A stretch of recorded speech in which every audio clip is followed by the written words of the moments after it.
जानेंगे आज दिन भर की खबरें, मोदी जी क्या कर रहे हैं और किस प्रकार बात करना चाह रहे हैं, क्योंकि हमें कुछ भी नहीं लगता दिन ब दिन मोदी जी की सरकार कम तक कम होती जा रही है और आर्मी को संकीर्ण सामना करना पर क्या है हाईकोर्ट का फैसला। बात करेंगे त्रिपुरा में बीजेपी के बनते महागठबंधन की, महाराष्ट्र कर्नाटक सीमा विवाद में आए नए मोड़ की, और बुलेटिन के आखिर में बात होगी उड़ीसा में बीजेपी को लगे जोरदार झटके की। लेकिन तमाम बड़ी खबरों से पहले एक नजर सुर्खियों पर।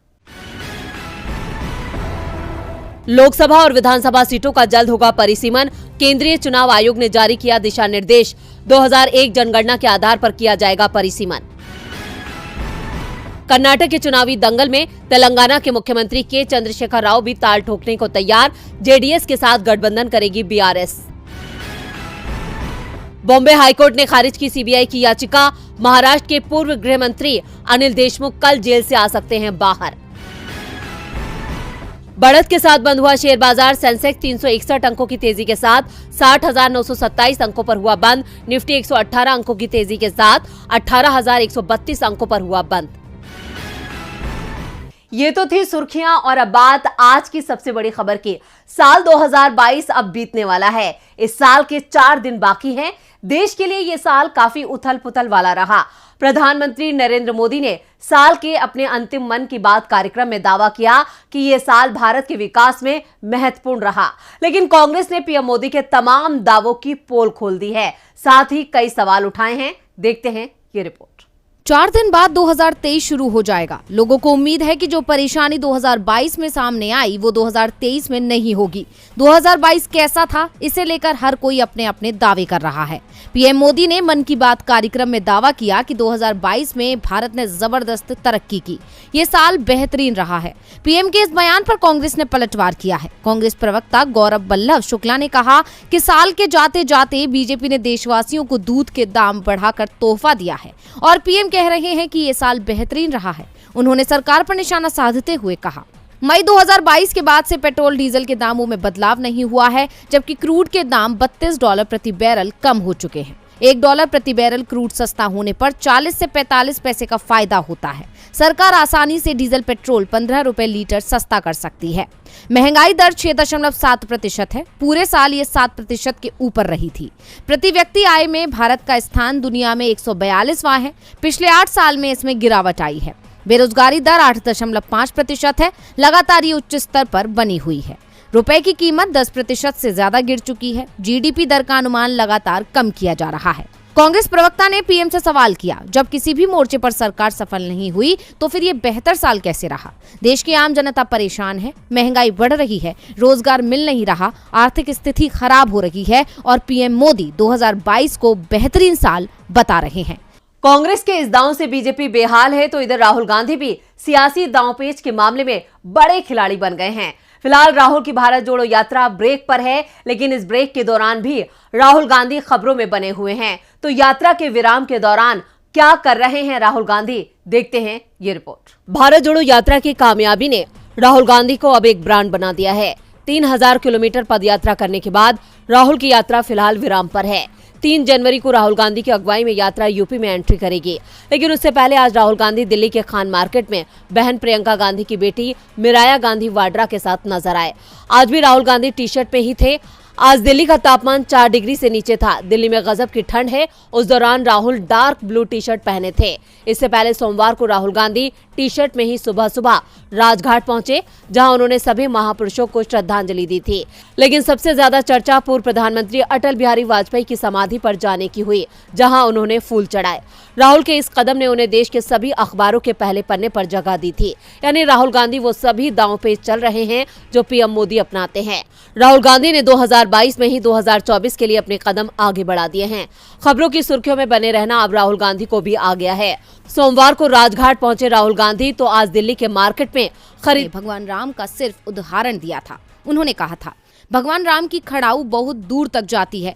कभी कभी जब राम जी नहीं पहुंच पाते तो भरत खड़ाऊ लेकर जगह जगह जाते हैं।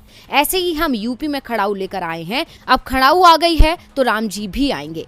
सलमान खुर्शीद के इसी बयान को लेकर भारतीय जनता पार्टी के प्रवक्ता शहजाद पूनावाला ने खुर्शीद की टिप्पणी को हिंदू आस्था का अपमान बता डाला है और बीजेपी इस पर राजनीति कर रही है। शहजाद ने अपने ट्विटर पर ट्वीट किया, सलमान खुर्शीद ने राहुल गांधी की तुलना भगवान श्री राम से की और खुद की तुलना भरत से। ये चौंका देने वाला है। क्या वो किसी की तुलना दूसरे धर्मों के भगवान से करने की जरूरत करेंगे? शहजाद ने कहा, राम जी के अस्तित्व को नकार कर राम मंदिर के काम में रुकावट डालने वाले अब हिंदू आस्था का अपमान कर रहे हैं। क्या जनेऊधारी राहुल इससे सहमत हैं? वैसे ये कोई पहला मौका नहीं है जब बीजेपी कांग्रेस नेताओं के बयान को तोड़ मरोड़ के पेश कर सियासत कर रही हो।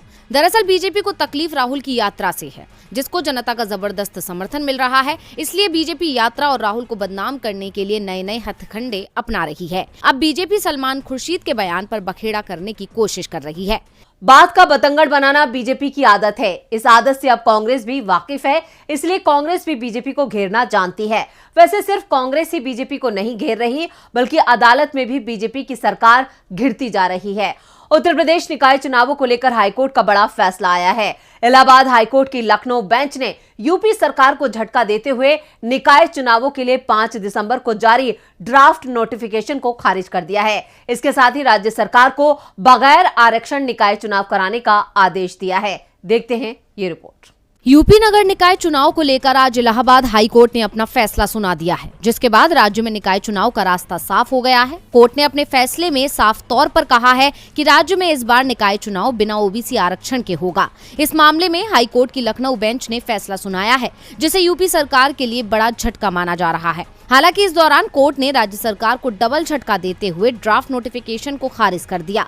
वहीं कोर्ट ने बिना ओबीसी आरक्षण के ही राज्य में चुनाव कराने का फैसला सुनाया है। इससे पहले हाई कोर्ट ने पिछली सुनवाई के दौरान अपना फैसला सुरक्षित रखा था, जिसके बाद कोर्ट ने कोशिश कर रही है, लेकिन बीजेपी के लिए इस बार जीत पाना दूर की कौड़ी नजर आ रहा है, जिसकी वजह है सत्ताधारी बीजेपी के खिलाफ एकजुट होता विपक्ष। चुनाव नजदीक आते आते अब नए गठबंधन तैयार हो रहे हैं। दावा किया जा रहा है कि राज्य में मार्क्सवादी कम्युनिस्ट पार्टी कांग्रेस के साथ गठबंधन कर सकती है। सीपीएम के राज्य सचिव जितेंद्र चौधरी ने कहा कि राज्य में अगले साल होने वाले विधानसभा चुनाव में बीजेपी को हराने के लिए सभी लोकतांत्रिक और धर्मनिरपेक्ष पार्टियों को साथ लाने की पहल पर बातचीत अंतिम चरण में है। इसके साथ ही उन्होंने कहा कि मार्क्सवादी कम्युनिस्ट पार्टी के लिए चुनाव में जीत और हार मायने नहीं रखती। हम राज्य में उस लोकतंत्र को कायम रखने के लिए काफी मेहनत कर रहे हैं। सर्वसम्मति से पास किया गया प्रस्ताव में कहा गया कि कर्नाटक के बेलगांव, कारवार, निपानी शहर के साथ 865 गांव की इंच जमीन महाराष्ट्र में शामिल करने के लिए सभी जरूरी कानूनी पहलुओं को ध्यान में रखते हुए सरकार कदम उठाएगी। महाराष्ट्र सरकार ने विधानसभा में बताया कि जल्द ही इस प्रस्ताव को केंद्र सरकार को भेजा जाएगा। मुख्यमंत्री एकनाथ शिंदे ने प्रस्ताव को पढ़ते हुए कहा, केंद्र सरकार को केंद्रीय गृह मंत्री के साथ बैठक में लिए गए निर्णय को लागू करने के लिए कर्नाटक सरकार से आग्रह करना चाहिए और सीमावर्ती क्षेत्रों में मराठी लोगों। लेकिन बीजेपी अभी से तैयारी में जुट गई है। लेकिन आगामी लोकसभा चुनाव बीजेपी के लिए आसान नहीं होगा, क्योंकि एक तरफ जहां पहले ही बीजेपी अंदरूनी कलह से जूझ रही है, तो वहीं उसके पुराने सहयोगी भी उससे दूरी बना रहे हैं। तो अब किस सहयोगी ने बनाई बीजेपी से दूरी और क्या है प्लान, देखते हैं ये खास रिपोर्ट। भारतीय जनता पार्टी से उसके समर्थक और सहयोगी अब धीरे धीरे दूरी बना रहे हैं, जो आने वाले चुनावों में बीजेपी के लिए मुश्किल पैदा कर सकता है, क्योंकि समर्थक और सहयोगी सिर्फ बीजेपी से दूरी ही नहीं बढ़ा रहे हैं, बल्कि विपक्ष से नजदीकी बढ़ा रहे हैं। और उस सूची में अब एक और नाम जुड़ता नजर आ रहा है, और वो नाम है बीजेडी यानी बीजू जनता दल। दावा किया जा रहा है कि ओडिशा के मुख्यमंत्री नवीन पटनायक और कांग्रेस बिहार के मुख्यमंत्री नीतीश कुमार भी शामिल हो सकते हैं। अब विपक्ष से बढ़ती पटनायक की नजदीकी नई रणनीति की तरफ इशारा कर रही है, और ये नजदीकी बीजेपी के लिए खतरे की घंटी बजा रही है। बता दें कि पटनायक की बीजेडी एक कांग्रेस विरोधी संगठन और अटल बिहारी वाजपेयी की सरकार में राष्ट्रीय जनतांत्रिक गठबंधन की सहयोगी रही है। ये अक्सर नरेंद्र मोदी सरकार का समर्थन करती है। प्रमुख सरकार के विधेयकों का समर्थन करने से लेकर एनडीए की महत्वपूर्ण नीतियों के पक्ष में आने तक पटनायक की पार्टी ने राष्ट्रपति और उपराष्ट्रपति में चर्चाओं का बाजार तो गर्म कर दिया है, और 2024 में बीजेपी की वापसी पर प्रश्नवाचक चिन्ह भी लगा दिया है। तो आज इस बुलेटिन में बस इतना ही। देखते रहिए डीबी लाइव। नमस्कार।